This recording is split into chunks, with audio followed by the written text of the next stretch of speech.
दोस्तों 13 साल की दो नाबालिग लड़कियां जो एक दूसरे का पड़ोसी होती हैं, एक दूसरे का एक अच्छा दोस्त भी होती हैं। उसी गांव में एक बहुत बड़ा सत्संग आश्रम होता है। जो दोनों लड़कियां होती हैं उसी सत्संग आश्रम में खेलने के लिए जाया करती थीं। उसी सत्संग आश्रम में एक सेवादार होते हैं जो उस आश्रम की देख रेख करते हैं, जिनकी उम्र लगभग 75 साल होती है। जो दोनों लड़कियां होती हैं उस सेवादार को अपना दादा समझ रही थी, उनको अपना समझ रही थी। लेकिन जो दादाजी होते हैं इन लड़कियों के साथ एक दिन ऐसा कर जाते हैं, जब आप इस कहानी को सुनेंगे तभी आपको समझ में आएगा। पहले तो आपको यकीन नहीं होगा कि एक 75 साल के दादा एक 13 साल की लड़की के साथ ऐसा कैसे कर सकते हैं, लेकिन जब आप पूरे कहानी को सुनेंगे तो आपके कानों पर यकीन हो जाएगा। आप भी एक बार सोचने के लिए मजबूर हो जाएंगे। इससे पहले कि चैनल को सब्सक्राइब कर दीजिए, वीडियो को लाइक कर दीजिए तथा बेल आइकन को दबा दीजिए।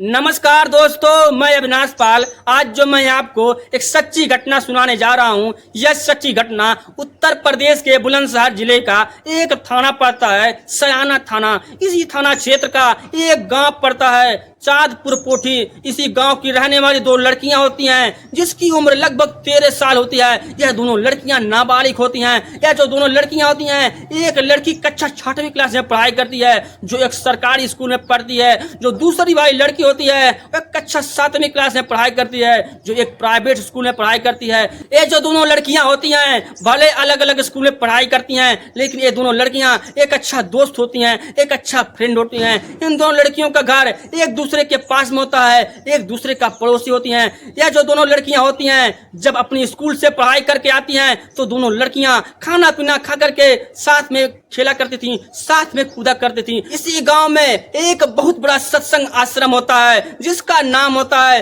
राधा स्वामी व्यास सत्संग आश्रम। ये जो आश्रम होता है यह आश्रम इन लड़कियों के घर के पास में होता है। ये जो दोनों लड़कियां होती हैं इसी आश्रम में आकर के खेला कूदा करती थीं। ये आश्रम जो होता है, इस आश्रम की स्थापना आज के 130 साल पहले 1891 ईस्वी में इस गांव में होती है। इस आश्रम के 90 से अधिक देशों में शाखाएं होती हैं, 1000 से अधिक शाखाएं होती हैं। यह जो आश्रम होता है, इस आश्रम में बहुत से सेवादार होते हैं जिनकी ड्यूटी रोस्टर के हिसाब से लगती है। लेकिन इस सेवादार में से एक सेवादार होते हैं जिनका नाम होता है मोहनलाल राजपूत। जो मोहनलाल राजपूत होते हैं इनकी उम्र लगभग 75 साल होती है, जिनकी ड्यूटी लगभग 24 घंटे होती है। यह 24 घंटे इसी आश्रम में रहते हैं, इसी आश्रम का देख रेख करते हैं। वह यहीं पर खाते हैं, यहीं पर पीते हैं और यहीं पर सोते भी हैं। यह जो आश्रम होता है, यह आश्रम हफ्ते में केवल एक बार खुलता है। हफ्ते में कि एक बार संडे के दिन, रविवार के दिन इस आश्रम में सत्संग होते हैं। इस आश्रम में बहुत सारे श्रद्धालु आते हैं और 6 दिन तक यह आश्रम बंद रहता है। 6 दिन तक यह आश्रम सुनसान रहता है, इसमें कोई भी नहीं रहता है। इसमें जो गाँव के बच्चे होते हैं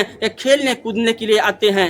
इसी बच्चों में से ये जो दोनों बच्चियां होती हैं, यह दोनों लड़कियां उसी आश्रम में खेलने के लिए जाया करती थी, उसी आश्रम में कूदने के लिए जाया करती थी। जो उस आश्रम के सेवादार होते हैं मोहनलाल राजपूत, उनके पास एक साइकिल होती है। जो लड़कियां होती हैं उसी दादा से साइकिल मांग करके साइकिल को चलाती थी। जो लड़कियां होती हैं वह दादाजी से काफी घुल मिल जाती हैं। जो दादाजी होते हैं इन लड़कियों को चॉकलेट खिलाते थे, बिस्किट खिलाते थे और चाय पिलाते थे। इसी बिस्कुट में, इसी चाय में कुछ नशीली पदार्थ मिला देते हैं। नशीली पदार्थ मिला करके जो लड़कियां होती हैं वह बेहोश हो जाती हैं। जब यह साइकिल चला करके अपने घर जाने लगती हैं तो दादाजी होते हैं इन लड़कियों को नशीली दवा खिला करके इनको अपने कैंटीन में लेकर जाते थे, जहां पर चाय बनता है, जहां पर खाना बनता है। उसी कैंटीन में एक खाट होती है, इसी खाट पर लेटा करके इन लड़कियों के साथ दुष्कर्म करते हैं, इन लड़कियों के साथ संबंध बनाते हैं। जो दादाजी होते हैं यह अपनी हरकतों से बाज नहीं आते हैं। जो लड़कियां होती हैं या दादाजी के करतूत के बारे में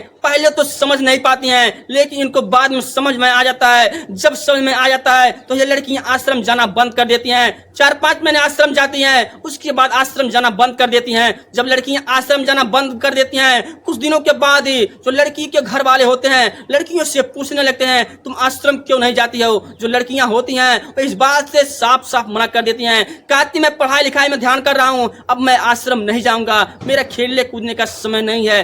कुछ दिनों के बाद ही इसी लड़कियों में से एक लड़की होती है जिसका पेट जो होता है अचानक भारी होने लगता है। यह लड़कियां बहुत गुमसुम रहने लगती है, बहुत उलझन में रहने लगती है। तो लड़की के घर वाले होते हैं अपने बेटी को उलझन में देख करके, अपने बेटी को उदास देख करके वह परेशान हो जाते हैं। वह अपने बेटी से पूछते हैं। तभी दोस्तों एक दिन की बात है, घर पर कोई होता नहीं है, घर पर केवल लड़की की चाची होती है। जो लड़की होती है वह नहाने जाती है, नहान करके आती है, कपड़े बदलती है। जब वह कपड़े बदलती है तो जो लड़की की चाची होती है जब अपने भतीजी की उभरे हुए शरीर को देखती हैं, उभरे हुए पेड़ को देखती हैं, तो वे समझ जाती हैं, चौंक जाती हैं। उनको कुछ समझ में नहीं आ रहा था। वे सोचने लगती हैं कि मेरे भतीजी का जो पेट है वह सामान्य से बहुत बड़ा है। वह इस बात की सूचना अपने पति यानी कि लड़की के चाचा से देती हैं। जो लड़की के चाचा होते हैं वह आनन फानन में घर पर आते हैं और अगले दिन अपने भतीजी को ले जा करके एक डॉक्टर को दिखाते हैं। जो डॉक्टर होते हैं जब इस लड़की का अल्ट्रासाउंड कराते हैं तो जो अल्ट्रासाउंड में रिपोर्ट आता है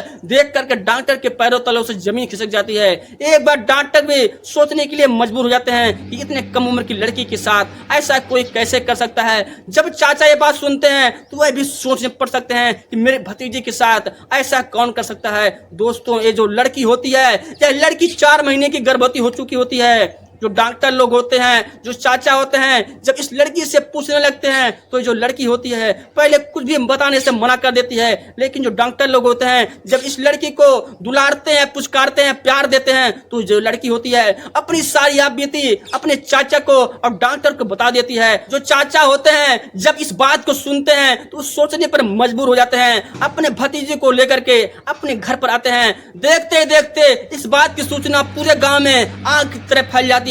जो गांव वाले होते हैं पूरे गांव में इसी बात की चर्चा हो रही थी कि एक 75 साल का बूढ़ा एक 13 साल की लड़की के साथ ऐसा कैसे कर सकता है। तभी गांव में एक पंचायत इकट्ठा कर दी जाती है। इस पंचायत में गांव के सभी लोग होते हैं। इस दोनों लड़की के घर वाले होते हैं और जो प्रधान होते हैं प्रधान भी होते हैं और जो बूढ़ा आदमी होता है वह बूढ़ा आदमी भी होता है। दोस्तों जो पंचायत होती है, पंचायत इस बात का फैसला सुनाती है इस आश्रम का इज्जत बचाने के लिए और इस बूढ़े आदमी का इज्जत बचाने के लिए कुछ पैसे का देने के लिए कहती है हम आपको कुछ पैसे दे देंगे और लड़की की शादी का पूरा खर्चा उठाएंगे।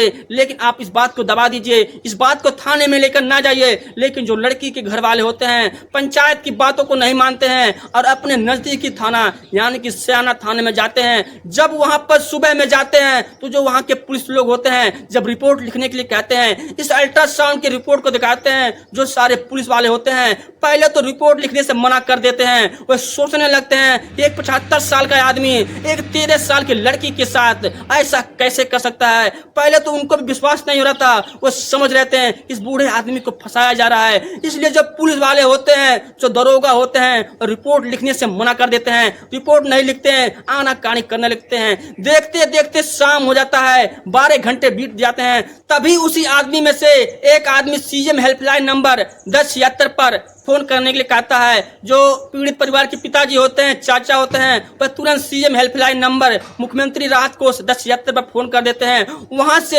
1 घंटे में एफआईआर लिखने का आदेश आता है। जो पुलिस वाले होते हैं 12 घंटे बाद उस बूढ़े आदमी के खिलाफ एफआईआर कर देते हैं और उसको गिरफ्तार करके जेल में लाते हैं। जब उसको गिरफ्तार कर लेते हैं जो पुलिस वाले होते हैं, जब इस बूढ़े आदमी से पूछने लगते हैं, इस बूढ़े आदमी से पूछताछ करना शुरू कर देते हैं, तो जो बूढ़ा आदमी होता है वह सारी बातों को कबूल कर लेता है। अपने गुनाह को कबूल करते हुए वह सारी बातों को बताने लगता है और बताने लगता है कि जो लड़कियां होती हैं, ये लड़कियां साइकिल चलाने के लिए मेरे पास आती थी। जब मैं इनको साइकिल दे देता था, जब ये अपने घर जाने लगती थी तो मैं इसको चाय में, बिस्किट में और तमाम प्रकार के खाने के लिए सामान देता था। उसी सामान में हम इन लड़कियों को बेहोशी की दवा देते था। जब ये लड़कियां बेहोशी की दवा खा लेती थी तो ये बेहोश के हालात में हो जाती थी और इनको ले जाकर के अपने कैंटीन में जहां पर हम चाय बनाते हैं, जहां पर हम खाना बनाते हैं, उसी में ले जा करके इनके साथ गलत करता था, इनके साथ दरिंदगी करता था।